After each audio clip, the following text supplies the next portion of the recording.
Hey guys, and welcome to a new Let's Play series that we're going to attempt with yours truly, Inzainia. This time we will be playing Divinity the Original Sin.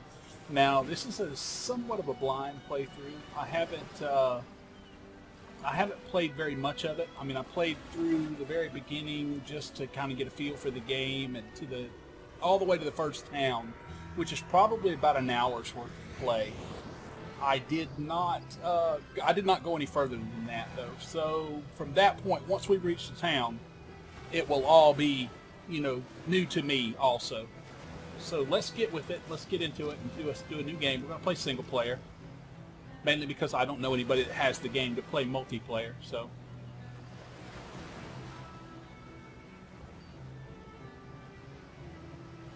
this is a CRPG game kind of set in the fashion of the older excuse me, games like Baldur's Gate.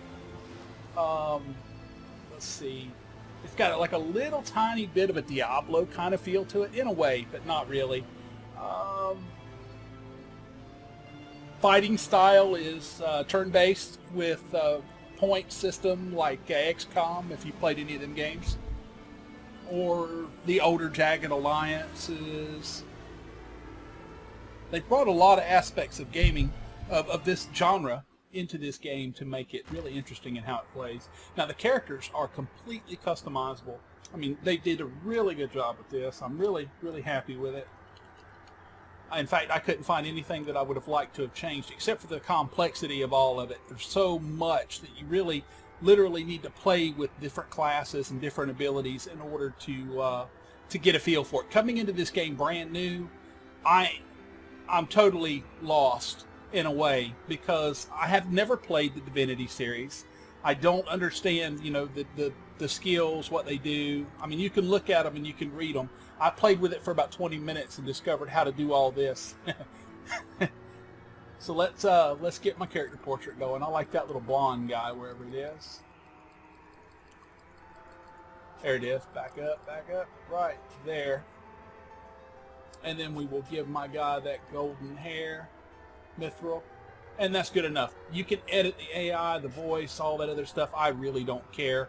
It's an above view 3D type deal, looking down on your characters, point and click. They're moving around. You barely can see them, much less the height and shape of their shoulder pads and all that other junk. So I'm not going to go too deep into customization, although you may, and that's great. We've selected Ranger because I've always liked Rangers in these games, bow, archers, that type of deal. But from what I discovered playing around is that you always can shoot an arrow. These are just special abilities. And I like other abilities better than I do these, like craftsmanship. I'm not going to do a whole lot of crafting at the start. And apparently from other comments and stuff that I saw on the intro of the game, you can get gear that will increase your crafting, or you can take it later as an ability point if you decide you want to. Starting out, I don't see us doing a whole lot of crafting in most games, and probably will be the same in this one. So this is going to be my in the back kind of guy. All of this stuff is pretty much for your melee, except for bodybuilding. Bodybuilding keeps you from getting knocked down, or it gives you a saving throw versus getting knocked down. So it makes it a little bit harder to knock you down. Shield Specialist reduces your damage. Willpower affects saving throws against feared casting stuff. So it's pretty much got a D&D type feel if you remember any of these abilities from your Dungeons & Dragons days if you played D&D. So let's go into skills. I've got Expert Marksman marked already, which is your base for a ranged character. I also want Geomancer and Scoundrel, and you'll see why here shortly. Alright, so personality, I don't know very much about all of this. I just know that my guy starts with none of it, but I'm going to take leadership because leadership boosts initiative and damage. Basically, it makes my guys get a little bit of a bonus to start fighting at the beginning of a fight, meaning that's the initiative, and it also gives them a little bit of damage. Everybody that's within a certain range of this guy will get that initiative bonus and damage, meaning that more than likely, most of the time, my guys will get to attack first. Alright, so we've done all that. Let's go into talents. As far as talents are concerned, I'm very disappointed for the beginning. You might not be, but I am. there's really not all that much to start with that's worth a crap. At least as far as, you know, with the way that it reads. Arrow recovery. Arrow recovery gives you a 20% chance to recover a special arrow after shooting it. Special arrows are crafted arrows. They're any arrows that you pick up, that you find, or anything. Your normal attack, like if you just left click somebody to attack them, that just shoots a randomized, you know, basic regular arrow. But you can pick up these special arrows, arrows of fire, fireball arrows, or fire arrows, all different types of arrows, wind arrows, poison arrows, arrows of silence, all this other stuff. And what that does is that helps you recover those arrows, gives you a 20% chance. Well, 20% chance versus having a stat or a bonus that's permanent just really isn't all that attractive to me. But Bully gives you a 50% extra damage against opponents that are slowed, crippled, or knocked down. And the way that I'm going to set up my tank, my second guy, you'll see he's going to have Bull Rush, he's going to have, I think it's Crippling Strike or something like that, the name of it. He's going to be my knock 'em down type guy, and then this guy is going to get bonus damage by attacking them while they're on the ground. So let's get a look in here and see. Courageous, Escapist. You can, of course, in your game go through all of these and look and read what they all do. I'm not really going to go crazy with all that. I don't really see anything valuable. My Precious means that when you attack something, you have a 50% chance to not do durability damage to your weapon or your gear if you get hit. That's actually pretty good because it's a, you know, 50-50 chance whether or not you will. You could get lucky and go half a game without ever needing to repair, but, you know, it's very unlikely that's going to happen. I need to take Pet Pal on one guy, so I'm going to do it on this guy just because he's my leader. And what Pet Pal does is kind of stupid. A lot of people see it as a waste, at least from the I looked it up. You know, a couple of these skills, hang on, I've got to get a drink, I'm sorry.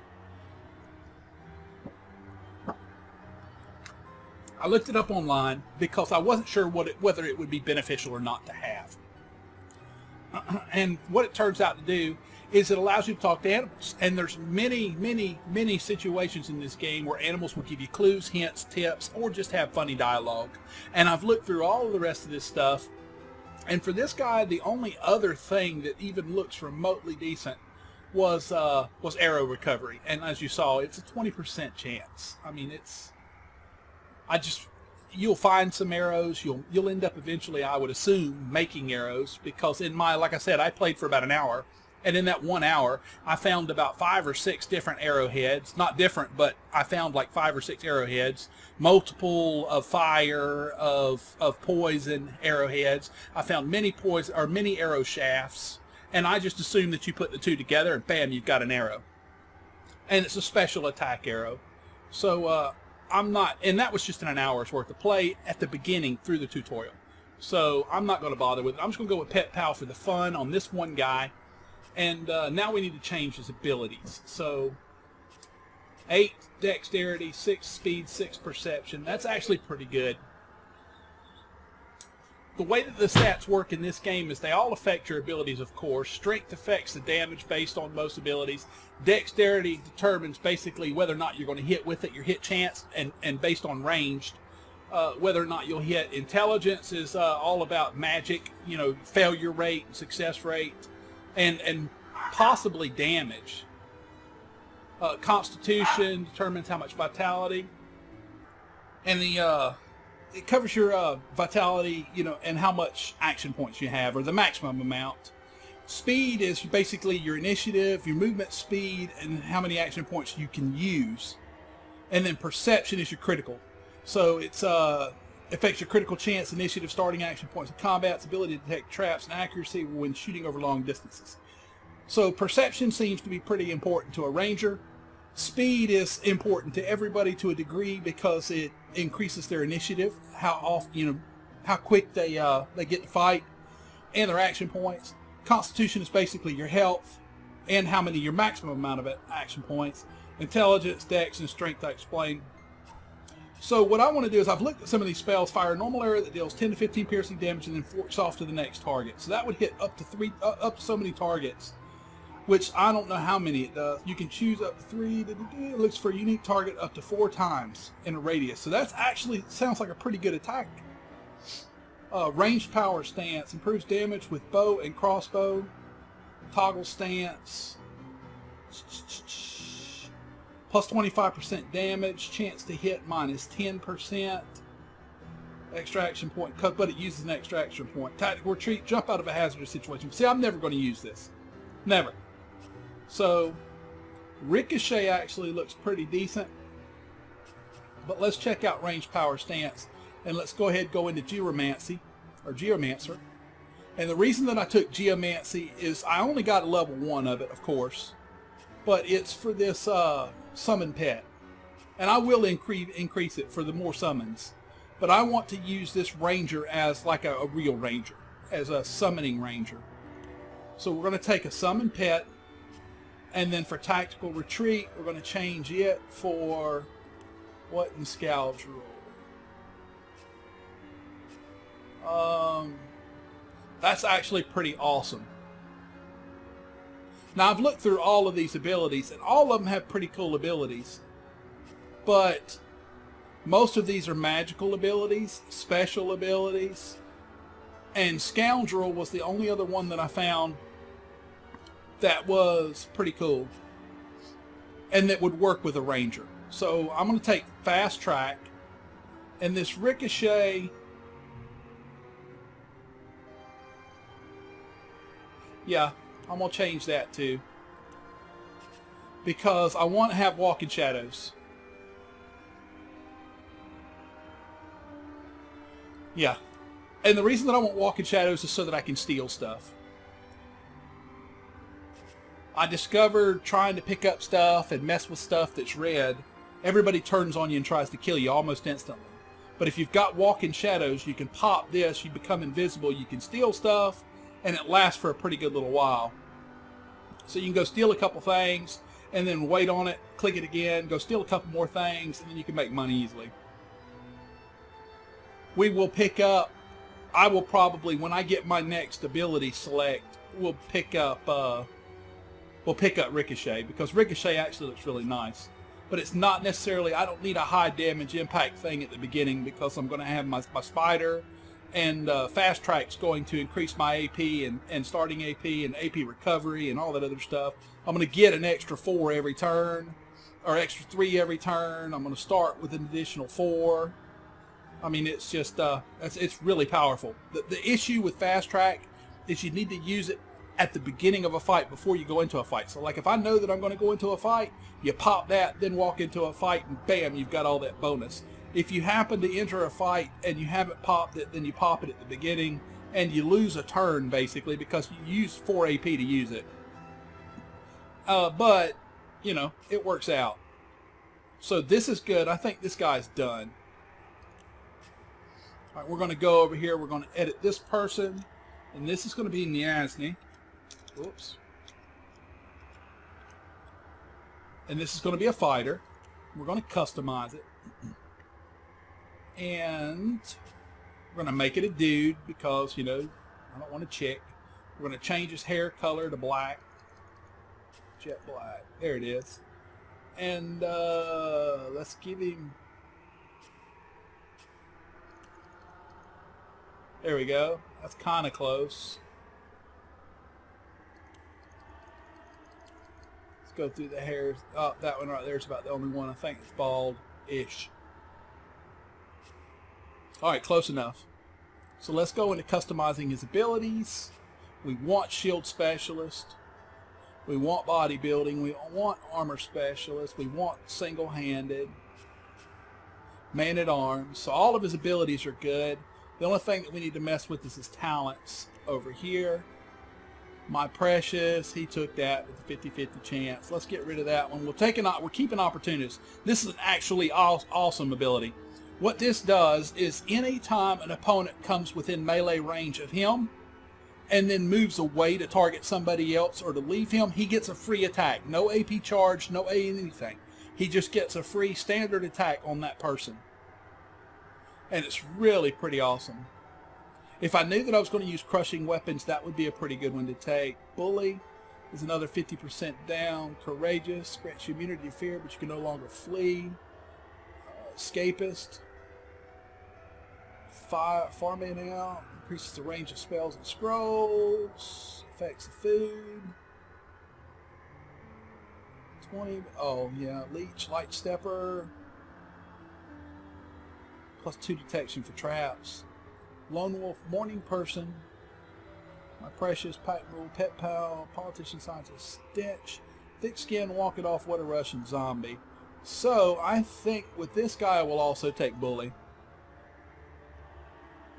That way he can knock people down, turn around, if he's got it, the points, and then just nail them. Well, since it only knocks them down for one turn, I don't really see that being too awesome. So, I guess we'll go ahead, either Pack Mule. Let's go ahead and go with My Precious so that we can see its effects in the game. Alright, now let's look at his abilities. Battering Ram is awesome. This is just amazing. But to make it better, this is where you look at your stats and how they affect things. What I want to do is take one off speed and put one on strength. Now if you look, Battering Ram's got a 50% chance to set knockdown instead of 40. Melee power stance is garbage. So I'm going to take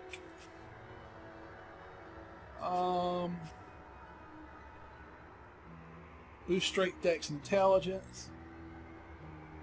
It's a chance to set knockdown. I'm going to take Crushing Fist. And then I need a way to heal my guys. So Cure Wounds will work.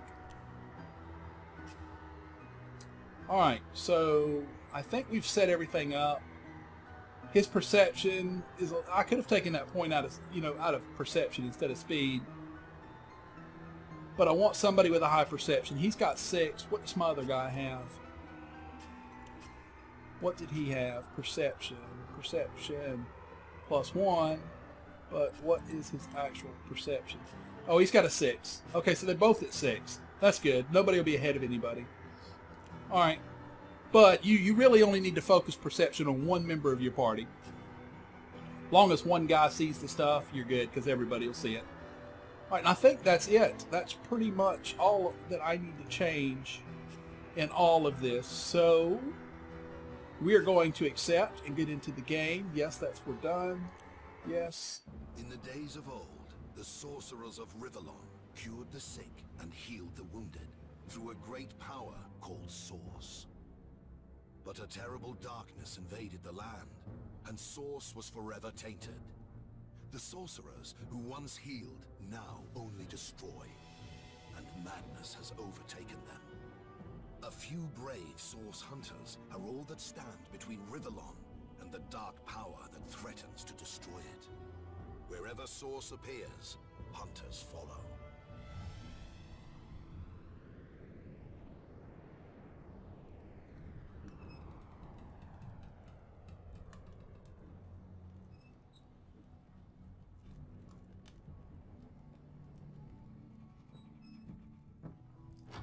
Rise and shine, Master Source Hunters.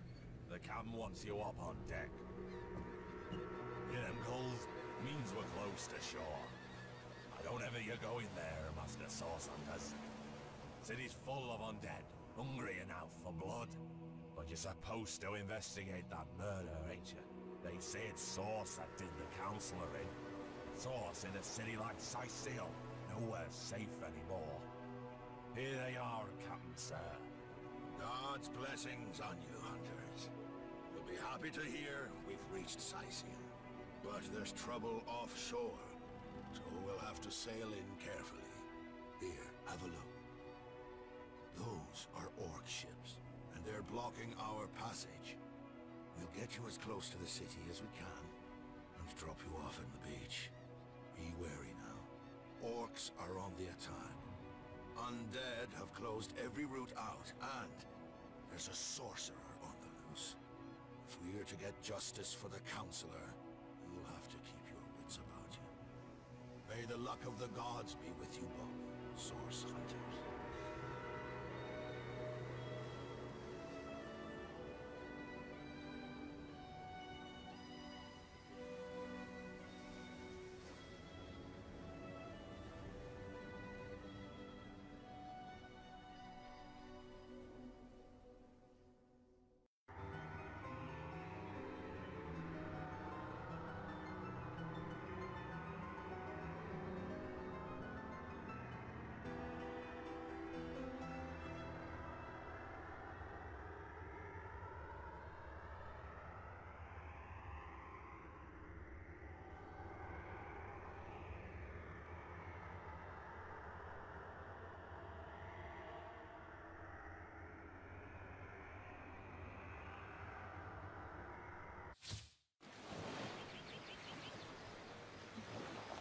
Alright, and now we are done with that. Welcome to Divinity Original Sin. Click anywhere on the ground or hold the left mouse button continuously to begin exploring. Alright, so we can walk around. Now, one thing that I found in my games, if you hold Alt, it will show you, it's the highlighter key. There you go, Broad Skull. So by holding Alt, you can do that. I have not figured out a way to turn it on permanently, but then again, I have not looked through the options If yet. I didn't know there were orc ships raiding to the west, I'd mistake this for a placid beach. At least the orcs make a bit of noise when they attack. It's dark-dealing sorcerers that'll strike with neither warning nor mercy. And I'm just grabbing all these shells because I really don't know they're useful. It gives you 3 action points, but I don't know how useful they are, so I grab them anyway, just in case. I know I haven't used any yet, and I played for like an hour. So, we're not going to grab every single one that we see, but we're going to grab a handful. Grab the shell. Alright, grab that shell. Grab that one. There's a rain scroll up there we're going to get. Now, in this playthrough... What's it doing here alone? What, did you expect it to have an entourage? I am going to do everything. So you will get to see everything that you can do in this game by watching this playthrough. And as it stands right now, I really want to play this through to the end. So we will see, depending upon popularity, and whether or not I get a handful of people watching it that want to see it and stuff like that, whether or not we play the entire game through. But let's read this book. Okay, when Source was tainted so many centuries ago, sorcerers who had once brought great good began to wield a force of evil. When one of their kind, Brachus Rex, came to power, he instigated a war that would have been... Alright, this is a garbage book, or, well, a source book, a history book. Sources... So what I'm going to do is I'm just going to leave it like this. That way, in case you want to read it, you can read it, but I'm not going to read it because there's just so much of this crap in the game that I'm not too interested. Now, let's check the other guy. Did he pick it up? There's one that I wanted to read. Maybe.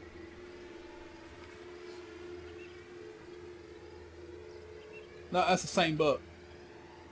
Alright, so that is the Order of Source History, a brief history. Okay, I didn't pick up a book, I guess. Did I? Let's check the corpse. That's what we needed to do. That's the book that I wanted to look at. I'm sorry, people. Alright, Traveler's Journal. Let's read it. Rejoice for the statues have granted my wish. Their whimsical nature, however, must not be taken lightly. So before I soar through the sky like an eagle, I shall attempt a mere hop from the cliffs down at the beach. This should be a small feat for the man that can fly. If this experiment is successful, the sun shall be my next target. Great. He wants to fly into the sun and burn up. Smart guy. Yeah. People like that need to jump off cliffs because we dang sure don't need them further instigating the world with their spawn. Click on the characters that had exclamation points. Okay, so my parrot... this opened up an interesting dialogue. There's a cooperation dialogue. It allows you to roleplay discussions between the two main characters. Can you believe this? This man jumped off a cliff at the behest of some statues, of all things. What great deeds require the occasional leap of flavor? I myself might have done so. Pure madness. Pure madness. Pure madness. How could someone be so utterly naive? Agreed. Call me skeptical, but a little proof goes a long way for the rational mind. Agreed. Alright, so both of them went towards pragmatic once. Now this is their... Oops, I didn't mean to do that. I meant to do... I don't remember how. Let's see. We'll do it right here, maybe? Somewhere is their... Oh, no, that's just different skills. There we go. Where's it at? It's in here. In here. Traits. There they go, traits. Pragmatic versus romanticism. So you can either be pragmatic or you can be romantic. If you have the romantic trait, lucky charms increase by 1, If you have the pragmatic trait, crafting is increased by 1. So we're probably going to move towards romantic from now on in all of our choices, which is to basically pretend like you give a crap about what's going on. Now there's multiples of these that you'll get through questing and through dialogue and stuff like that that affect how your game plays. It's not severe, it's just they're little bonuses depending upon if you're a softie, you know, or there's a shell or whatnot. So we're going to play up here through this first fight, and then we're going to end this episode and continue on. And of course, we'll you know, I will do multiple episodes today. But here we go. Trouble. Upon them, source hunters. Secure the stone. I'll deal with these rats. Unidentified mage. Be with you, master. Combatant. Combatant. So this guy is the bad guy. Arise.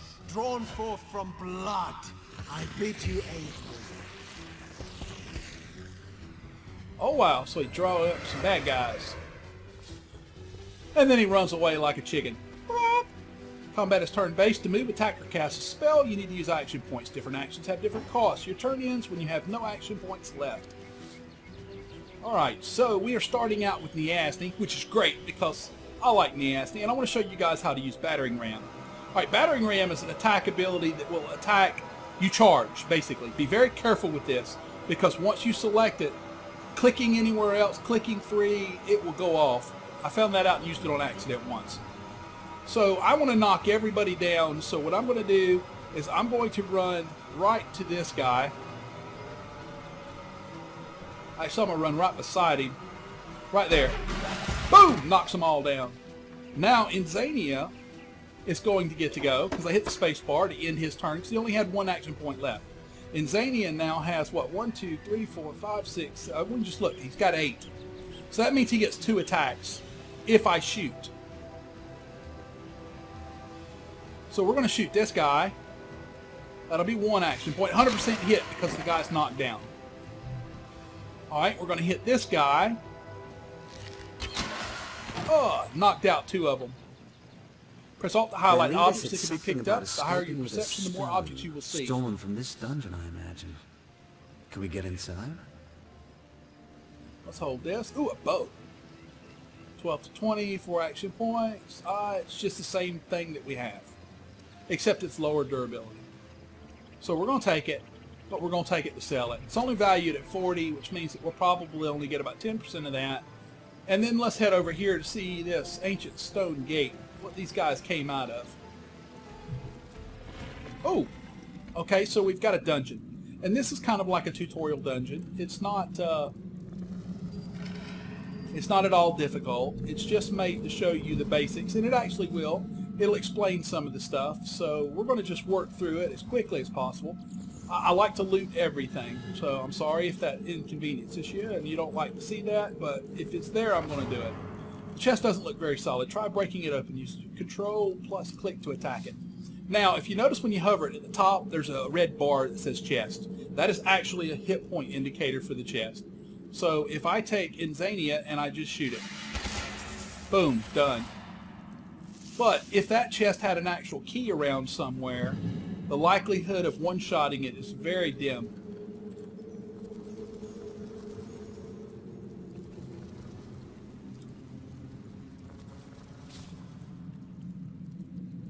By dragging, click and hold. Now this is cool. And I didn't, ooh, what's that? Yellow fabric dye. You can take and grab a chest, see how I can pick it up? And you can, I'm holding the left mouse button on the chest, or the crate, and you can move it around. See? Remember that, because there will be several points where you will need to depress trigger plates or pressure plates, things like that. And you can also move these container icons around like this. So in case you've got multiples up and you want to move stuff back and forth. Now it does not save where you put them, which kind of sucks. Because like, see, this always opens here. Now if I move this one over here and then close it like I'm thinking I want them to open up there from now on, it doesn't do that, unfortunately. Alright, so let's move around.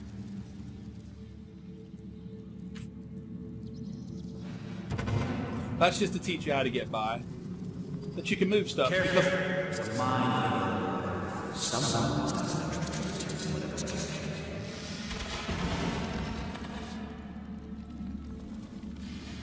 Alright, so we picked up a ham.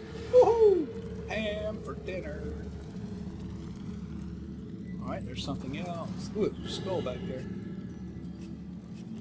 Alright, there's some things that you need to know right off the bat also that you don't see it when you need it, you see it later. And that is the character portraits up here. If I grab my guy and I pull him off and let it go, the other guy will stop following me. There's no stop and stay here button. That's how you do that. Notice how the other guy, the Asni's just sitting there. Now if I grab my guy and I put him back on the Asni, they'll walk together. So if you want to split your group up into 2 groups of 2, once you get your other 2 companions, you can do so by using that technique, I guess. Is you could pull them apart, leave these 2 together, pull the other 2 apart down here, and then put them together. And you can do that with, by using that. Alright, so I think we are pretty close to out of time. I'm going to stop here anyway. We might have even went over a little bit. And we will continue off from here in the next episode. I hope you guys enjoyed this. If you did, please like, comment, subscribe, and have a great day.